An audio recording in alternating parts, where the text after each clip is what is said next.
The wind howled like a dying animal across the frozen plains of Nevada, and Katherine Campbell knew she was going to die out here in the winter of 1884. Her husband had died 3 months ago from fever, and she'd been making the desperate journey from Sacramento to her sister's home in Colorado when the blizzard struck without mercy. The wagon had overturned a mile back. Her horse had bolted into the white darkness, and now she stumbled through snow that reached her knees, her fingers numb inside her gloves, her vision blurring with each gust of icy wind that tore through her wool coat. She could barely see 5 feet ahead, but in the distance, through the swirling white chaos, she thought she saw a light. It flickered like a star fallen to earth, and she forced her frozen legs to move toward it, praying it wasn't just her dying mind playing tricks. Wade Turner was checking on his horses in the barn when he heard something that made him pause. It sounded like someone crying, but the wind was so fierce he couldn't be sure. He grabbed his lantern and pushed through the barn door, holding his arm up against the driving snow. That's when he saw her. A dark shape collapsed just 20 feet from his porch, half buried in a snowdrift. He ran to her, his boots crunching through the ice crust. When he reached her, he saw it was a woman, her lips blue, her eyes barely open. He didn't waste time with questions. He scooped her up in his arms, surprised at how light she felt, and carried her quickly to the ranch house. The wind tried to tear them both away, but he was strong and determined, and he made it to the door, kicking it open with his boot. Inside, the warmth from the fireplace hit them both. He carried her to the sofa near the hearth and laid her down gently, then immediately went to work removing her wet gloves and boots. Her hands were like ice, her feet not much better. He grabbed blankets from his bedroom and piled them on top of her, then stoked the fire until flames roared up the chimney. "Can you hear me?" he asked, leaning close to her face. Her eyelids fluttered, and she made a small sound. He rushed to the kitchen and heated water in a pot, then returned with a cup of warm broth. "You need to drink this," he said, lifting her head carefully and bringing the cup to her lips. She managed a few sips before turning her head away. Wade sat back on his heels and studied her face in the firelight. She was beautiful, even half frozen and exhausted. Her hair was dark and wet, plastered to her pale cheeks, and her features were delicate but strong. He guessed she was in her mid-20s, about the same age as him. He was 27 and had been running this ranch alone since his father died 2 years ago. Over the next hour, he tended to her, warming her hands between his own, making sure she drank more broth, checking that her breathing stayed steady. Gradually, color returned to her face and her shivering lessened. Finally, her eyes opened fully and she looked up at him with confusion and fear. "Where am I?" Her voice was hoarse and weak. "My ranch about 10 miles north of Tonopah Junction," Wade said gently. "I found you outside." "You were nearly frozen," her eyes filled with tears. "My wagon overturned, my horse ran off, I thought I was going to die." "You're safe now," he assured her. He hesitated, then added, "I'm Wade Turner, this is my place." "Katherine Campbell," she whispered. "I'm a widow. I was traveling to Colorado to stay with my sister." Wade nodded slowly. Outside, the wind screamed against the windows and snow piled higher against the walls. "Well, Mrs. Campbell, I don't think you'll be going anywhere for a while. This storm looks like it's going to last days, maybe longer. And even when it clears, the passes will be snowed in until spring." He looked at her with kind brown eyes. "You're safe here until spring." Katherine closed her eyes, exhausted and overwhelmed. She should have been frightened to be stranded with a strange man, but something about Wade Turner's steady presence made her feel secure. Maybe it was the honest look in his eyes, or the gentle way he'd cared for her, but she instinctively trusted him. "Thank you," she managed to say before sleep claimed her. Wade sat watching her for a long time, making sure she was truly all right. When her breathing became deep, and even, he finally stood and went to prepare a proper bedroom for her. He changed the sheets in his spare room, the one that had belonged to his mother before she'd passed 5 years ago, and built a fire in the small stove there. Then he carefully carried Katherine from the sofa to the bed, tucking the blankets around her. He returned to the main room and stood at the window, watching the storm rage. The snow was already 3 feet deep and showed no signs of stopping. He thought about what he'd told her. "You're safe here until spring." It was the truth. The mountain passes would be impassable for months. She'd be here with him through the worst of winter, isolated and alone together. The thought should have worried him, but instead he felt something else. A strange anticipation, maybe even hope. He'd been alone for so long, running this ranch with just the company of his horses and cattle, the occasional trip to town for supplies. He'd become used to the silence, the solitude. But now, with Katherine Campbell sleeping in his mother's old room, the house felt different. It felt alive again. The next morning, Wade woke early as always and went about his chores. The storm had lessened but not stopped. Snow fell steadily, adding to the already massive drifts. He fed and watered the horses, checked on the cattle huddled in the shelter he'd built for them, and hauled wood for the fires. When he came back inside, stamping snow from his boots, he found Katherine awake and sitting at the kitchen table, wrapped in a blanket. "You should be resting," he said, hanging his coat on a peg. "I've rested enough," she replied. "And I wanted to thank you properly. You saved my life last night." Wade shrugged, uncomfortable with gratitude. Anyone would have done the same. "No," Katherine said firmly. "Not anyone.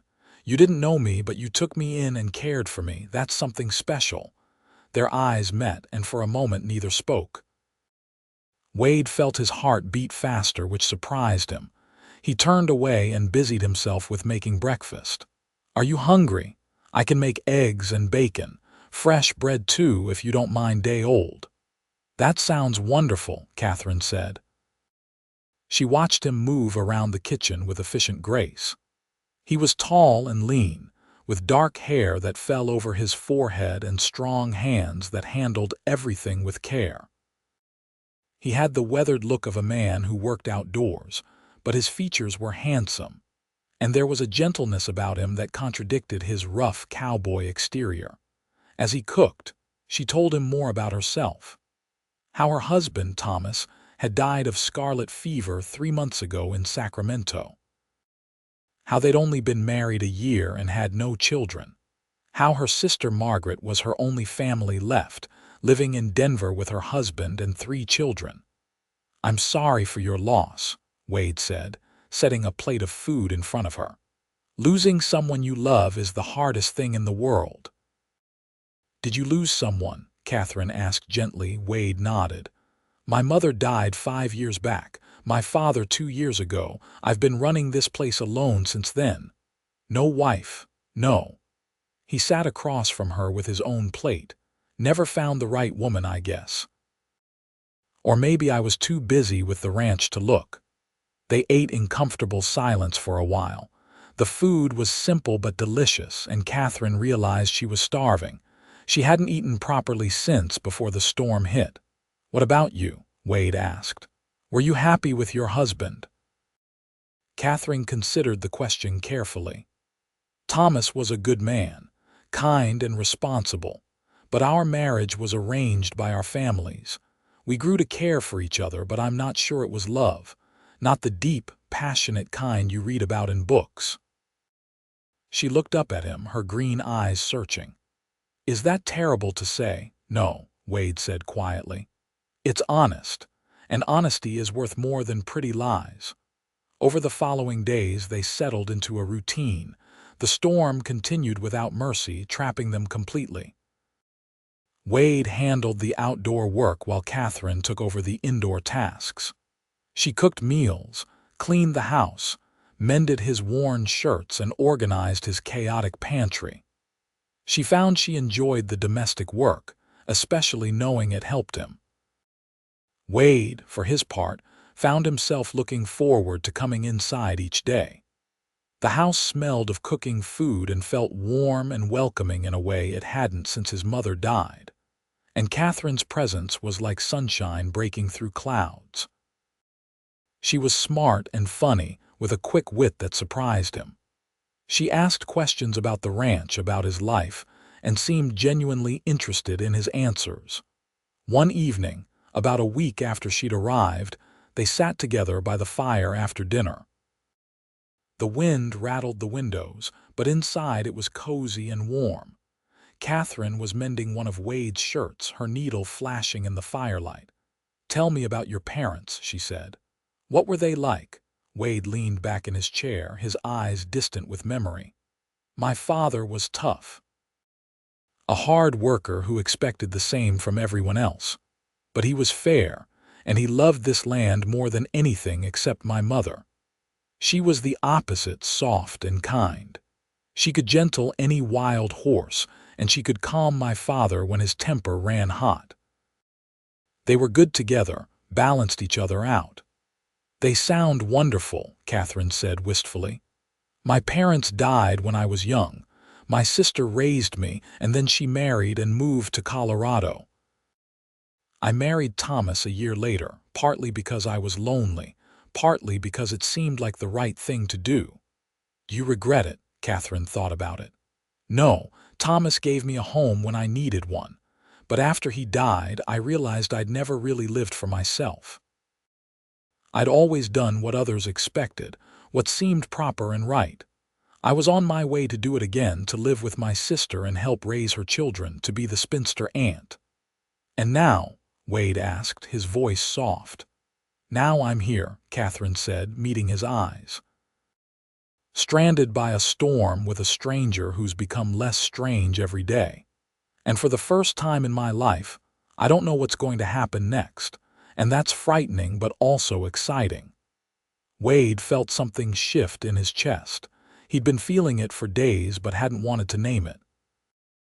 Now, looking at Katherine in the firelight, seeing the intelligence and vulnerability in her eyes, he couldn't deny it anymore. He was falling for her, hard and fast and completely. "Katherine," he began, then stopped.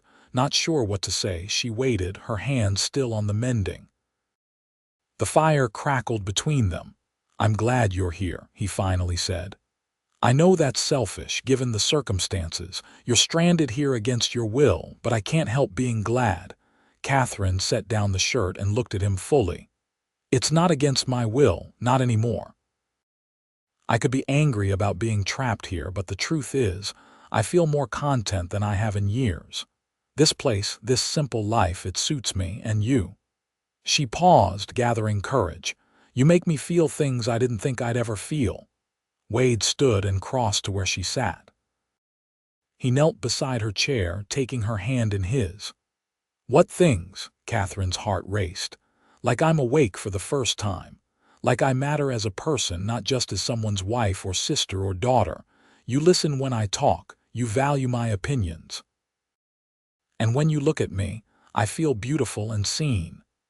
"You are beautiful," Wade said, his voice rough with emotion. "The most beautiful woman I've ever known. And these past days with you have been the best of my life."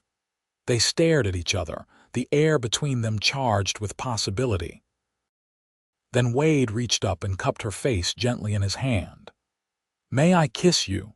Katherine's answer was to lean forward and press her lips to his. The kiss was tentative at first, then deeper as they both gave in to the feelings they'd been fighting. When they finally pulled apart, both were breathing hard. "I know it's too soon," Wade said. "You're still in mourning and we barely know each other, but Katherine, I think I'm falling in love with you." Katherine touched his face, tracing the line of his jaw. "I think I'm falling in love with you too. And maybe it is too soon, maybe it's crazy, but I don't care. Out here, with the world buried in snow and just the two of us, the normal rules don't seem to apply." That night marked a turning point. They didn't rush into anything physical beyond kissing, both wanting to take their time and do things right. But the emotional intimacy between them deepened rapidly. They talked for hours each evening, sharing their hopes and dreams, their fears and regrets. They learned each other's habits and quirks. Wade discovered that Katherine sang while she cooked, and that she had a terrible sense of direction. Katherine learned that Wade talked to his horses, and that he had a surprisingly good singing voice himself. As January gave way to February, the snow continued to fall.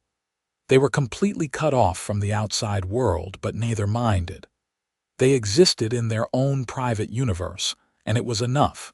One afternoon, Wade was teaching Katherine how to handle the horses. She'd always been nervous around the large animals, but Wade was patient, showing her how to approach them, how to read their body language. "See this mare here, her name's Belle," Wade said, stroking the horse's nose. "She's gentle as a lamb if you treat her right. Here, you try." Katherine hesitantly reached out her hand. Belle snuffled at her palm, and Katherine laughed with delight. "She's so soft. She likes you," Wade said, standing close behind Katherine. "Animals are good judges of character." Katherine turned her head to look at him. They were so close she could feel his warmth. "And what about you? Are you a good judge of character?" "I like to think so," Wade murmured. "And everything I've learned about you tells me you're someone special, someone worth keeping." "Worth keeping," Katherine teased, "like a good horse." Wade laughed and wrapped his arms around her waist from behind.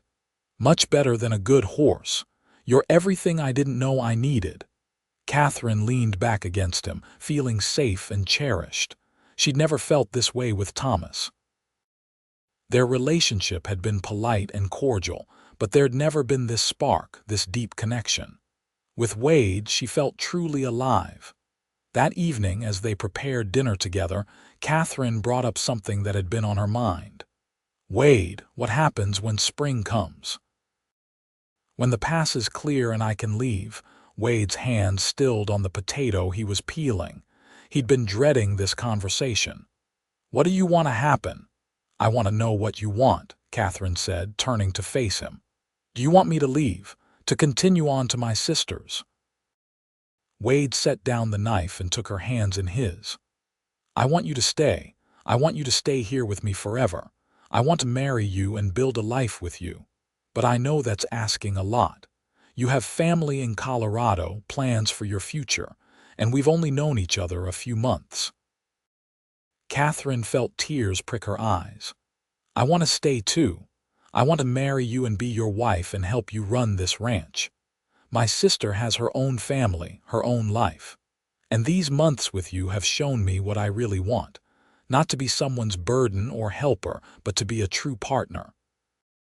And that's what I feel like with you." Wade pulled her close, holding her tight. "Are you sure? This is a hard life out here, isolated and difficult, especially in winter. You'd be giving up the chance for an easier life in the city."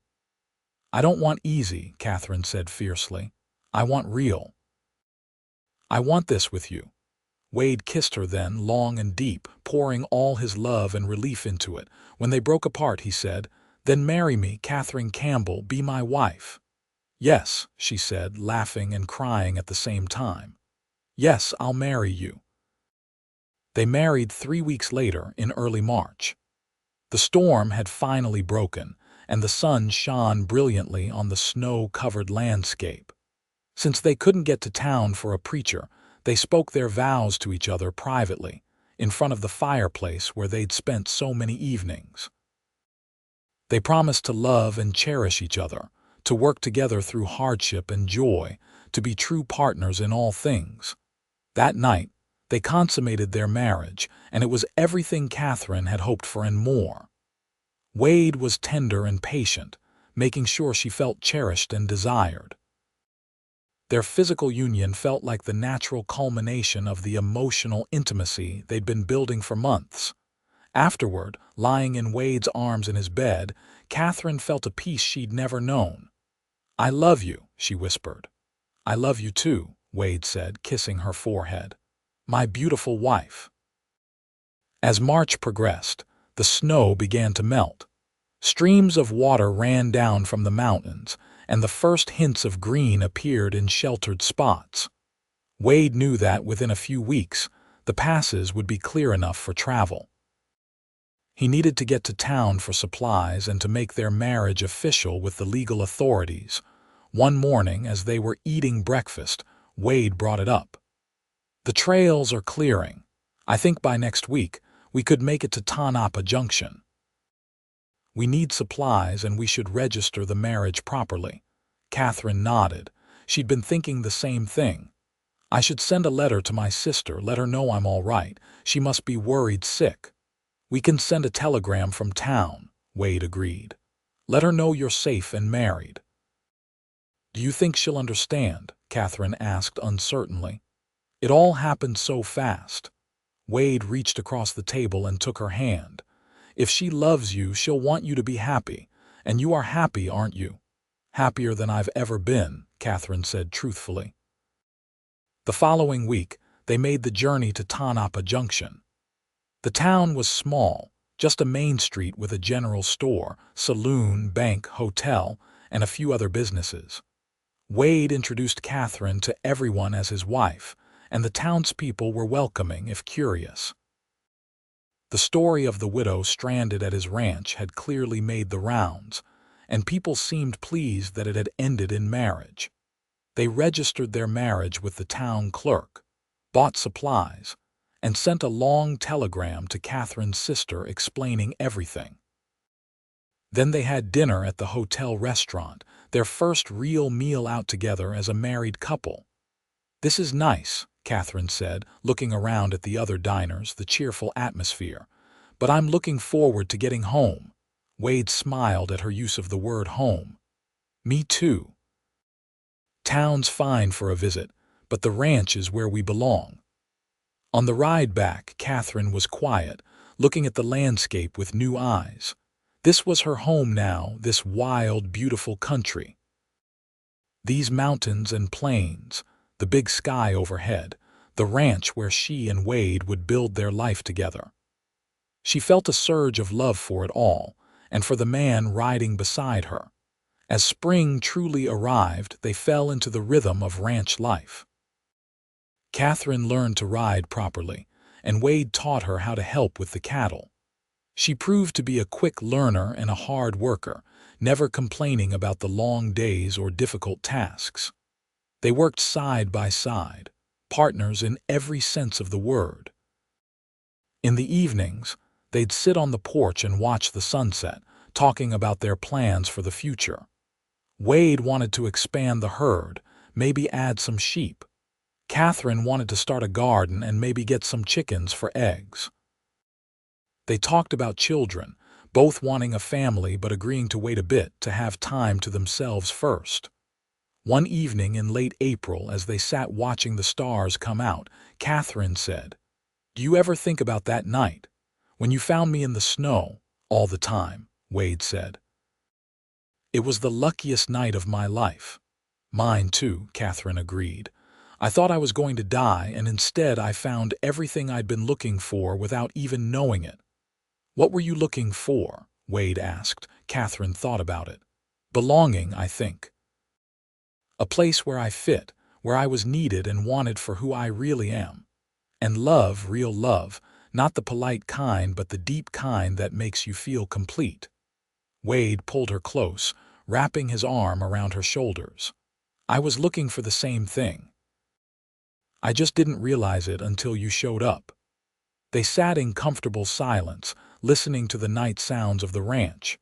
An owl hooted in the distance and the horses nickered softly in the barn. It was peaceful and perfect. Summer came, hot and bright. Katherine's garden flourished, and Wade's cattle fattened on the rich grass. They made another trip to Tonopah Junction for supplies, and this time Katherine received a letter from her sister. Margaret's response was warm and understanding, expressing relief that Katherine was safe and happiness that she'd found love. She invited them both to visit Denver sometime, but said she understood if the ranch kept them too busy. She also mentioned that she'd sent Catherine's few belongings, the things that had been stored in Thomas's house, and they would arrive by freight wagon within the month. When Catherine's belongings arrived, she was surprised by how little she cared about them. The clothes seemed impractical for ranch life. The books she'd treasured now seemed less interesting than the conversations she had with Wade. She kept a few meaningful items, a locket from her mother, some photographs, but the rest she put away, artifacts of a life that no longer fit. In late August, Katherine discovered she was pregnant. She'd missed her monthly bleeding twice and had been feeling queasy in the mornings. The realization filled her with joy and terror in equal measure. She told Wade that evening as they were preparing for bed. "I have news," she said, her voice trembling slightly. Wade looked at her, immediately concerned. "What is it? Are you all right?" "I'm fine," Katherine assured him. "Better than fine. I'm pregnant, Wade. We're going to have a baby." For a moment, Wade just stared at her, processing. Then his face broke into the biggest smile she'd ever seen. He swept her up in his arms, spinning her around. "A baby, Katherine, that's wonderful," he set her down carefully, suddenly worried. "Are you sure you're all right? Should you be working so hard? Do you need to see a doctor?" Katherine laughed at his concern. "I'm fine, truly. Women have been having babies forever. But yes, we should go to town and see the doctor, just to make sure everything is progressing normally." The next day, they made the trip to Tonopah Junction. The doctor, an elderly man named Dr. Harrison, examined Katherine and pronounced her healthy and about 2 months along. He gave her advice about diet and rest, and told Wade to make sure she didn't overdo it. On the ride home, Wade was unusually quiet. Finally, Katherine asked, "What are you thinking about?" "The baby," Wade said. "How our life is going to change, how much I want to be a good father." "You'll be a wonderful father," Katherine said with certainty. "You're kind and patient and strong. Our child will be lucky to have you." "I hope so," Wade said. "I want to give this baby everything. A good home, a good life, love and security." "We will," Katherine said. "Together." As fall arrived and Katherine's belly began to swell, they prepared for the baby's arrival. Wade built a cradle from pine wood, sanding it smooth and carving little horses into the sides. Katherine sewed baby clothes and blankets, her hands busy whenever she sat down. They turned the small room off their bedroom into a nursery, painting the walls a cheerful yellow. The first snow came in late October, earlier than usual. Wade immediately began preparations for winter, making sure they had plenty of firewood, supplies, and feed for the animals. He was more cautious than ever, not wanting to risk being caught unprepared like Katherine had been the previous year. "This time last year, I didn't even know you existed," Katherine said one evening as they watched the snow fall outside the window. "And now we're married and expecting a child. Life changes so fast." "You have any regrets?" Wade asked, though he almost feared the answer. "Not a single one," Katherine said firmly. "This year has been the best of my life. You've made me happier than I ever thought possible." Wade kissed her gently. "You've done the same for me. I was just existing before, going through the motions. You made me start living again." Winter closed in around them once more, but this time it felt different. They weren't trapped strangers learning to coexist. They were a married couple preparing for their first child, secure in their love and commitment. The isolation that might have driven others mad was precious to them, time alone to simply be together. Katherine's pregnancy progressed well, though the winter was hard on her. She tired easily and her back ached from the extra weight. Wade was constantly attentive, helping with tasks that had become difficult, making sure she rested enough, rubbing her sore feet in the evenings. In late February, Katherine woke Wade in the middle of the night. "The baby's coming," she said, her voice tight with pain. Wade shot out of bed, instantly awake and terrified. The plan had been to get Katherine to town before the baby came, to have the doctor present. But another storm had hit 2 days ago and the passes were impassable. They were on their own. "All right," Wade said, forcing himself to stay calm for her sake. "It's all right. We can do this." He built up the fire and heated water, remembering the things his mother had told him about birthing, the few times he'd helped with difficult calvings. Katherine paced the room during contractions, gripping his hand so hard he thought his bones might break. The labor went on for hours, through the night and into the morning. Wade stayed with her the whole time, supporting her, encouraging her, terrified but trying not to show it.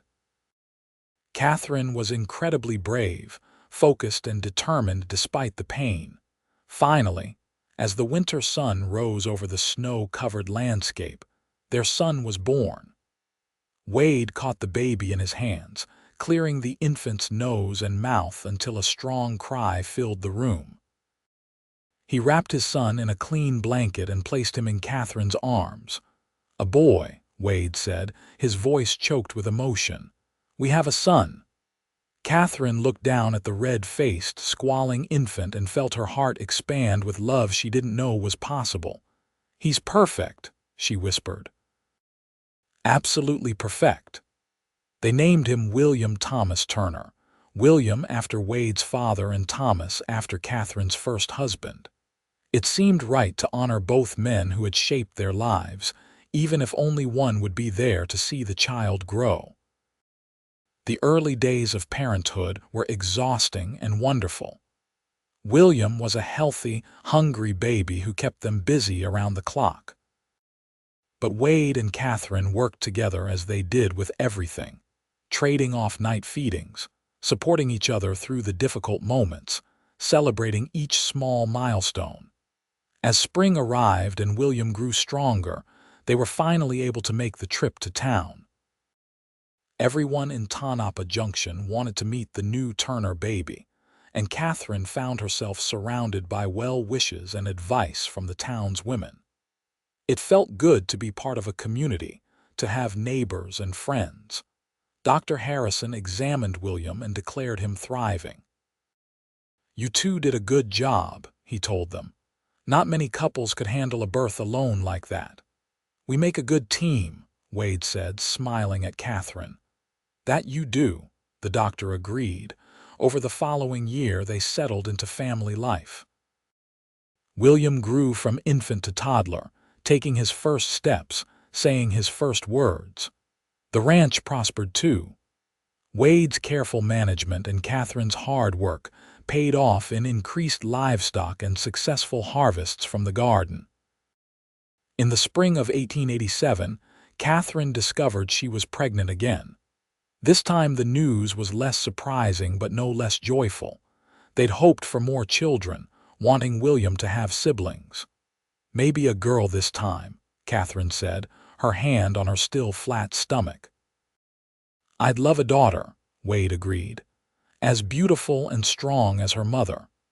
This pregnancy was easier than the first, perhaps because Katherine knew what to expect.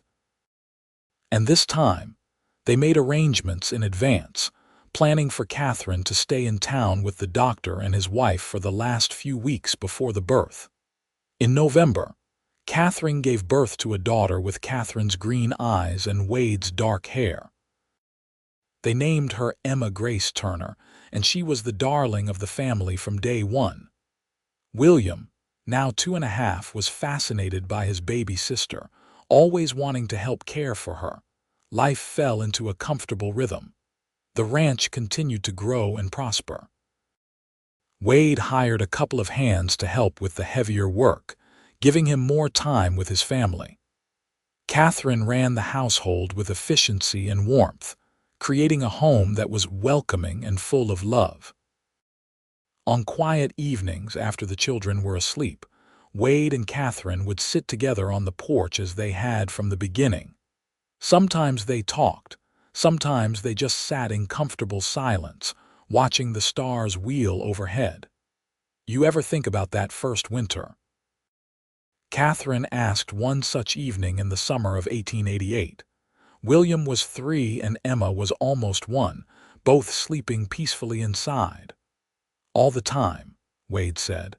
It feels like another lifetime and like yesterday all at once. I was so scared when I collapsed in your yard, Katherine remembered. I thought I was going to die alone in the snow. I never imagined I'd find this, everything I have now. Wade took her hand, lacing their fingers together. You gave me this life too, you know. Before you, I was just going through the motions, working myself to exhaustion to avoid thinking about how lonely I was. You brought light and love and purpose. We saved each other, Katherine said softly. Yeah, Wade agreed. We did. They sat in silence for a moment. Then Katherine said, I got another letter from Margaret today. She wants to visit this summer, bring her family to meet ours. That would be nice, Wade said. William and Emma should know their cousins. I think so too, Katherine said. It's strange. I spent so long planning to live with Margaret, to be part of her family. And now I have my own family, my own life. But I'd still like her to see how happy I am. Margaret and her family visited in August, staying for 2 weeks.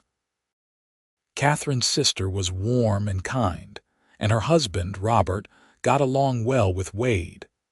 Their 3 children played with William and Emma, and the house was full of noise and laughter. One evening, after the children were in bed, Margaret and Katherine sat on the porch together while Wade and Robert checked on the horses. You seem so different, Margaret said, studying her sister. Happier, more confident. I am, Katherine said. I found where I belong, who I'm meant to be. I was lost for so long, just drifting from one person's care to another. But here, with Wade, I found myself. He's a good man, Margaret observed, and he clearly adores you. I adore him too, Katherine said. I never knew marriage could be like this, a true partnership where both people support and challenge each other. I thought marriage was about duty and obligation, but with Wade, it's about love and choice. I'm so glad, Margaret said, reaching over to squeeze her sister's hand. I worried about you after Thomas died, thought you'd be lost and lonely forever. But you found your way to something even better. When Margaret's family left, Katherine felt both sad to see them go and relieved to return to their normal routine. She loved her sister, but the visit had reinforced how different their lives were now. Margaret's world of city social obligations and formal dinners felt foreign to Katherine, who was happy with her simpler ranch life. As the years passed, the Turner family continued to grow in love and prosperity. They had one more child, a son named Henry, born in 1890. With 3 children, the house was always busy and loud, but Wade and Katherine thrived in the chaos. They were hands-on parents, both involved in every aspect of their children's lives. William grew into a serious, thoughtful boy who loved the ranch and the animals. He followed Wade everywhere, learning how to ride, how to handle cattle, how to mend fences and manage the land.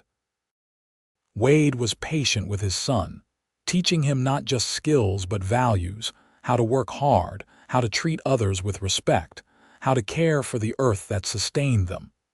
Emma was a spirited child, adventurous and fearless. She climbed trees and raced her older brother, and refused to be limited by expectations of what girls should do.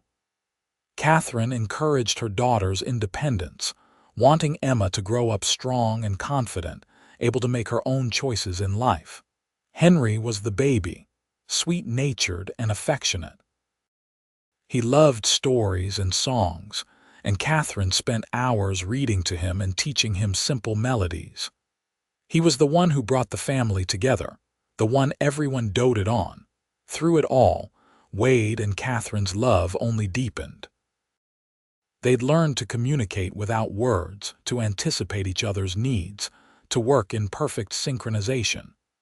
They still had disagreements, of course, but they handled them with respect and honesty, always coming back together stronger. One evening in the fall of 1893, almost 10 years after Katherine had stumbled into Wade's life, they stood together watching the sunset. The children were playing in the yard under the watchful eye of their hired hand. The ranch stretched out around them, prosperous and beautiful. 10 years, Katherine said wonderingly. It's hard to believe. Best 10 years of my life, Wade said, pulling her close. Mine too, Katherine agreed. She looked up at him, at the face that had become more dear to her than her own. I love you, Wade Turner. More today than yesterday, more than I thought possible. I love you too, Katherine Turner, Wade said, kissing her forehead. You're my heart, my home, my everything. As the years continued to pass, the Turner family became a fixture in the community around Tonopah Junction. Wade served on the town council, helping to make decisions that shaped the region's future. Katherine organized social events and helped newcomers settle in, creating the kind of welcoming community she'd been lucky enough to find herself. William grew into a capable young man, taking on more responsibility around the ranch. By the time he was 16, he was as skilled as any of the hired hands, and Wade knew the ranch would be in good hands when he eventually passed it on. Emma proved to be gifted with horses, able to gentle even the wildest ones with patience and intuition. She also had her mother's mind for business, keeping the ranch's books and managing supplies with impressive efficiency. Henry showed an interest in medicine, fascinated by Dr. Harrison when the family visited town. The old doctor took the boy under his wing, teaching him basics and encouraging his curiosity. Wade and Katherine supported their son's ambitions, proud that he wanted to use his life to help others. In the winter of 1900, Katherine turned 40 and Wade 43. They were sitting by the fire one evening, the children grown and out pursuing their own activities, and Wade said, "Do you remember what you said to me that first winter, about not knowing what was going to happen next?" Katherine smiled. "I remember I said it was frightening but exciting. Well, here we are almost 20 years later, still excited. Every day," Katherine said. "Life with you is never boring, Wade Turner." "Good," Wade said, pulling her close. "Because I plan on at least 20 more years of keeping you on your toes." They kissed, still feeling that spark that had drawn them together all those years ago in the heart of winter. Their love had matured and deepened, but it hadn't diminished. If anything, it had grown stronger, fortified by years of shared joys and struggles, of building a life together brick by brick. In 1902, William married a girl from town, a sweet young woman named Sarah who fit into the family perfectly. The wedding was a joyous affair, the whole town coming out to celebrate. Wade walked his son's bride down the aisle since her own father had passed, and Katherine organized a reception at the ranch that people talked about for years. 2 years later, Emma married as well to a rancher's son from the neighboring spread. Her wedding was smaller but no less joyful, and Wade cried openly when he gave his daughter away, proud and sad all at once. Henry went off to medical school in California, pursuing his dream of becoming a doctor. Wade and Katherine missed him terribly, but were proud of his ambition and dedication. He wrote letters regularly, keeping them updated on his studies and his life. As their children built their own lives, Wade and Katherine found themselves with more time together, almost like those first years. They took long rides across the ranch, revisited favorite spots, talked about everything and nothing. It was a peaceful, contented time. Grandchildren began arriving. William and Sarah had a son they named Wade after his grandfather. Emma and her husband had twin girls.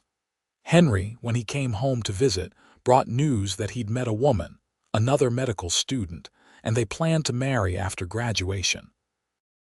Wade and Katherine embraced their roles as grandparents with joy. They spoiled the grandchildren shamelessly, teaching them to ride, telling them stories, passing on the family history. The ranch house was often full of noise and laughter, 3 generations together. One evening in the spring of 1909, 25 years after Katherine had arrived at the ranch, they sat on the porch watching yet another sunset. They were both in their 50s now, their hair touched with gray, their faces lined with years of weather and work and laughter. But they were still strong, still healthy, still deeply in love. "You know what I think about sometimes," Katherine said, leaning against Wade's shoulder. "What's that? What would have happened if the storm hadn't hit? If I'd made it to Margaret's house in Colorado? I'd probably still be there, the maiden aunt, helping raise other people's children, and you'd still be here alone." "We'd have missed each other completely," Wade said quietly. "Two people meant to be together, never meeting because the timing wasn't right." "But the storm happened," Katherine said, "and I found you or you found me, and we got this life, this beautiful, full, rich life, all because of a winter storm. Best storm that ever hit this territory," Wade said, kissing the top of her head. They sat in comfortable silence as the sun sank below the horizon, painting the sky in shades of orange and pink and purple. The ranch was quiet around them, peaceful and prosperous. Inside, they could hear their grandson Wade laughing at something, and Sarah's gentle voice responding. "You told me that first night that I was safe here until spring," Katherine remembered. "Do you remember?" "Of course I remember," Wade said. "Well, spring came and went and I never left. I'm still safe here, safer than I've ever been anywhere, safe and loved and home. Always," Wade promised. "You'll always be safe here with me." As the stars began to appear overhead, they rose and went inside together, hand in hand as they'd been for 25 years. The house welcomed them, warm and full of the evidence of their life together. Photographs on the walls, children's drawings pinned up, well-worn furniture that held countless memories. In their bedroom, they prepared for sleep with the easy familiarity of long habit. Wade hung up his hat while Katherine brushed out her hair. They moved around each other smoothly, a dance perfected over thousands of nights. In bed, Wade pulled Katherine close, her back against his chest, his arm around her waist. This was how they always slept, wrapped around each other even in sleep. "I love you," Katherine whispered into the darkness. "I love you too," Wade whispered back. "Today, tomorrow, always." They drifted off to sleep together, secure in their love and the life they'd built. Outside, the Nevada night was vast and starry, the same sky that had watched over Katherine's desperate stumble through the snow all those years ago. The same land that had almost claimed her life, but instead had given her everything worth living for. The Turner Ranch thrived for many more years under Wade and Katherine's stewardship. They watched their children's families grow, welcomed more grandchildren, and eventually even a few great-grandchildren. They remained active and involved in the ranch work well into their 60s, only gradually stepping back to let the younger generation take over. William proved to be as capable a rancher as his father, running the operation with skill and integrity. He expanded the ranch, buying adjoining land and increasing the herd. But he never forgot the values his parents had taught him, treating his workers fairly and managing the land responsibly. Emma and her husband ran their own successful ranch, and she became known throughout the region as the best horse trainer for 3 counties. She never lost her adventurous spirit, and her daughters grew up to be as independent and capable as their mother. Henry became a beloved doctor, eventually returning to Nevada and setting up practice in Tonopah Junction after old Dr. Harrison retired. He brought his wife and children home, and the family was complete again, all within riding distance of each other. On Wade and Katherine's 30th anniversary, the family threw a huge celebration. The entire community turned out, and the party lasted well into the night. Speech after speech praised the couple, not just for their successful ranch but for their kindness, their fairness, and the example they set of what a true marriage should be. When it was Wade's turn to speak, he stood and pulled Katherine up with him. Looking out at the sea of faces, friends and family and neighbors, he said, 30 years ago, I found this woman half frozen in the snow.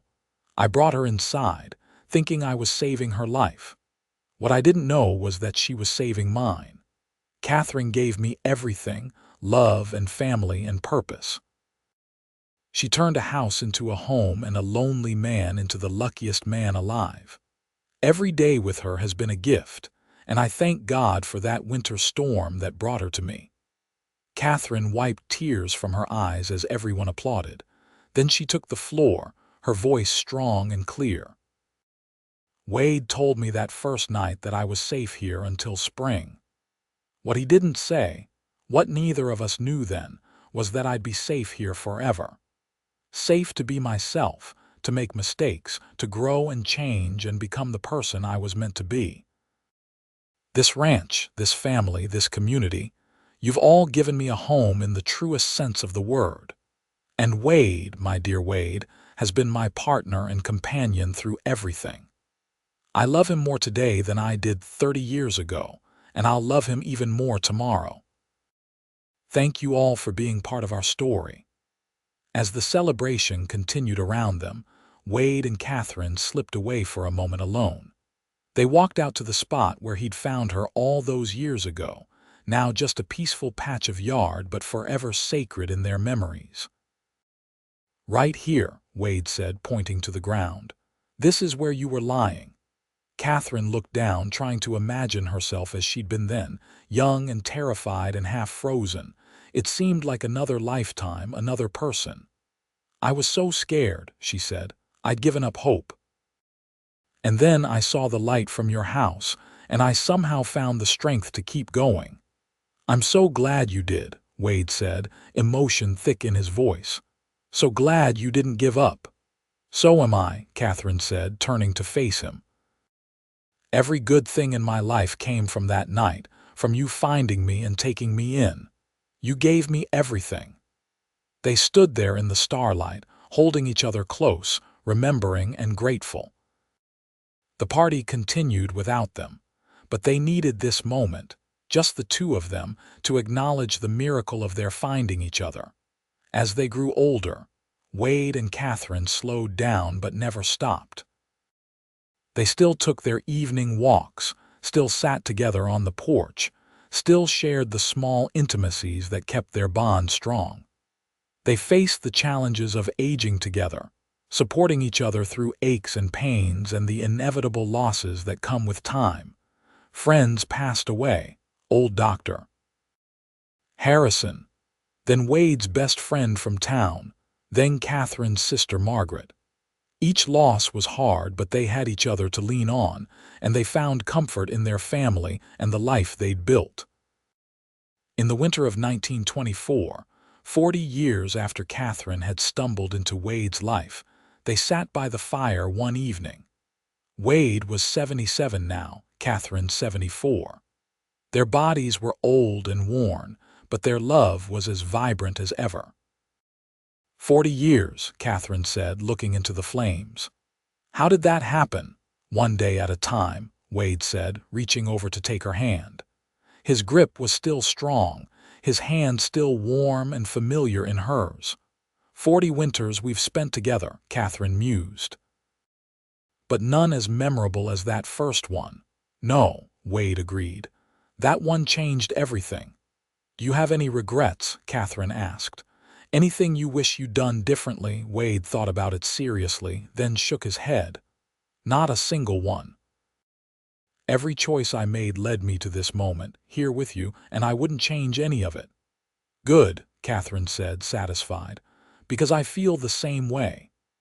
They sat in comfortable silence, the fire crackling, the clock on the mantel ticking steadily. Outside, snow was falling again, another winter storm moving in, but they were warm and safe inside, just as they'd always been together. "You know what I realized?" Wade said after a while. "What?" "That night I told you that you were safe here until spring. I meant it as comfort. A promise that you had shelter for a season. But it turned into so much more. You were safe here, not just until spring, but for every season after that. Safe to build a life, to raise a family, to grow old." Katherine felt tears prick her eyes. "And I was safe." "You kept that promise every single day for 40 years. You protected me, supported me, loved me. You gave me the safest place in the world, right here by your side." Wade pulled her close, and she rested her head on his shoulder as she'd done countless times before. They sat there together, listening to the storm outside, secure in their love and the life they'd built. "I love you, Katherine Turner," Wade said softly. "I love you too, Wade Turner," Katherine replied. "Today, tomorrow, always." The storm raged on outside, but inside the ranch house, all was warm and peaceful. The fire burned bright, casting dancing shadows on the walls. The house that had once been so lonely and cold was now filled with love and memories, a testament to the power of two people finding each other against all odds. As they drifted off to sleep in their chairs by the fire, still holding hands, both were thinking the same thing. That winter storm 40 years ago had seemed like a curse, a deadly trap that could have ended Katherine's life. But instead, it had been the greatest blessing either of them could have imagined. It had brought them together, two lonely souls who became one, and gave them a lifetime of love and happiness. Outside, the snow continued to fall, covering the ranch in a pristine white blanket. But inside, warmed by love and memory and 4 decades of shared life, Wade and Katherine Turner slept peacefully, safe in each other's arms as they'd always been, as they always would be, until their last breath and beyond. The spring came again as it always did, melting the snow and bringing new life to the land. Wade and Katherine emerged from another winter together, still strong, still devoted. They worked in Katherine's garden, planting seeds for vegetables and flowers, talking about the grandchildren's upcoming visits, making plans for the summer. In July, the whole family gathered for Wade's 78th birthday. The house overflowed with children and grandchildren and great-grandchildren, 3 generations of Turners celebrating together. There was music and dancing and enough food to feed an army. Late in the evening, after most of the guests had left and the children were asleep, William sought out his parents. He found them on the porch, their usual spot, watching the stars come out. "Can I join you?" he asked. "Of course," Wade said, making room on the bench. William sat down with a sigh. He was 55 now, with gray in his hair and weathered skin, but to Wade and Katherine he was still their boy. "I wanted to thank you both," William said, "for everything you've given me and my siblings. This ranch, yes, but more than that. You showed us what love looks like, what commitment means. You gave us a foundation to build our own lives on." Katherine reached over and patted her son's hand. "You don't need to thank us. Being your parents has been our greatest joy." "I do need to thank you," William insisted. "Because I see couples who fight constantly, who can barely stand each other. And then I look at you two, still holding hands after 40 years, still lighting up when the other walks into the room. You set an impossible standard," he said with a slight smile. "It's not impossible," Wade said. "You just have to find the right person and then choose them every day. Choose to love them, choose to forgive them, choose to work together through whatever comes." And we got lucky, Katherine added. We found each other when we both needed someone. If that storm hadn't hit, if I hadn't stumbled into your father's yard, none of this would exist. You wouldn't exist." William shook his head in wonder. "It's strange to think that my entire existence hinged on a winter storm. That if the weather had been different, you'd have made it to Aunt Margaret's and Dad would still be alone and I'd never have been born." "But the storm did hit," Wade said, "and your mother did find her way here, and we built this life together. That's what matters." They sat together in comfortable silence, 3 generations of family bound by love and history. Eventually, William went inside to check on his children, leaving Wade and Katherine alone again. "He's a good man," Wade said proudly. "They all are. We did well with our kids." "We did," Katherine agreed, "and they'll do well with theirs. The love we built here will go on long after we're gone." Wade pulled her close. "That's all I could ask for, to leave behind something good, something that lasts." As summer turned to fall and fall to winter again, Wade began to slow down more noticeably. He was tired more often, his joints ached, and he didn't have the energy he once did. Katherine worried about him but didn't push, just made sure he rested when needed and didn't overwork himself. One cold December morning, Wade didn't wake up. Katherine found him beside her in their bed, looking peaceful and at rest. He had simply drifted off in his sleep, his heart giving out gently after 78 years of steady beating. Katherine sat with him for a long time, holding his hand, crying but also grateful. He hadn't suffered. He'd lived a long, full life and had passed peacefully in his sleep in his own bed with his wife beside him. If anyone deserved such a gentle end, it was Wade Turner. The funeral was huge, the church in Tonopah Junction packed with people whose lives Wade had touched. William gave the eulogy, speaking of his father's integrity, his kindness, his dedication to family and community. Emma spoke of his patience and wisdom. Henry talked about the example Wade had set of how to be a good man, and Katherine, though her grief was overwhelming, managed to stand and say a few words. "Wade Turner saved my life twice," she said, her voice breaking but clear. "Once when he pulled me from the snow 40 years ago, and again when he showed me what love really means. He was my partner, my best friend, my home. And even though he's gone, the love we built together remains.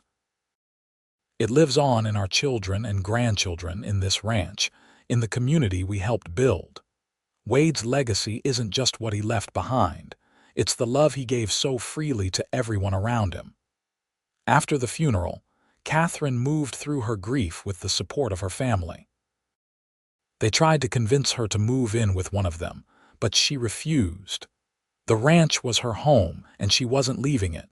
She lived on for 3 more years, still active and involved in the ranch operations, still devoted to her family. But everyone could see that a light had gone out of her. She missed Wade terribly, though she bore it with grace and strength. One evening in early November of 1927, Katherine sat on the porch alone, wrapped in a shawl against the cold. The first snow of winter was beginning to fall, fat flakes drifting down from the dark sky. She watched them fall, thinking about that long-ago night when snow had nearly killed her, but instead had delivered her to Wade. Inside the house, William was going through some paperwork with his mother's help. Emma was visiting with her daughters. Henry was there too, having come to check on his mother's health. The house was full of family, warm and alive, just as Katherine had always wanted it to be.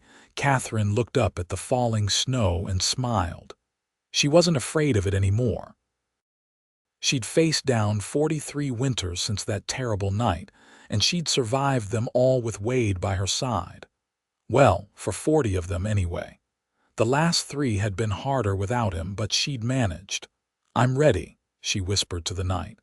"I'm ready to come home to you, Wade."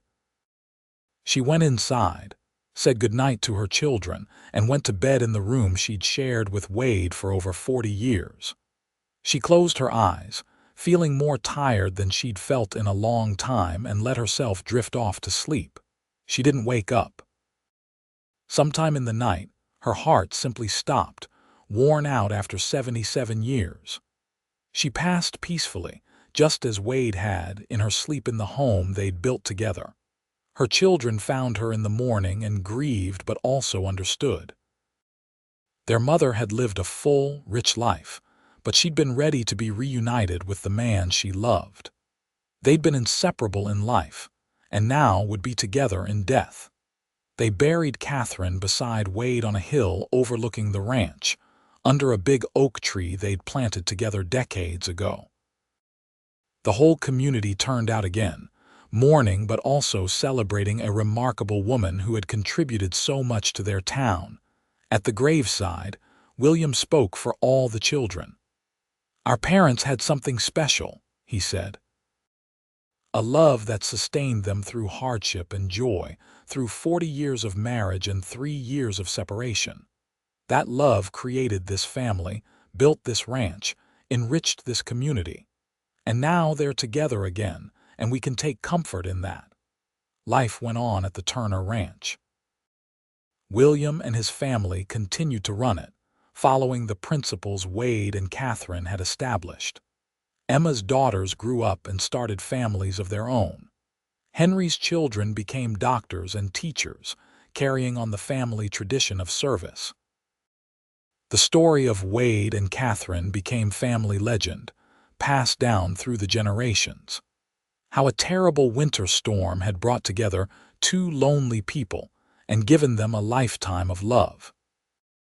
How Katherine had stumbled through the snow thinking she was dying, and instead found everything worth living for.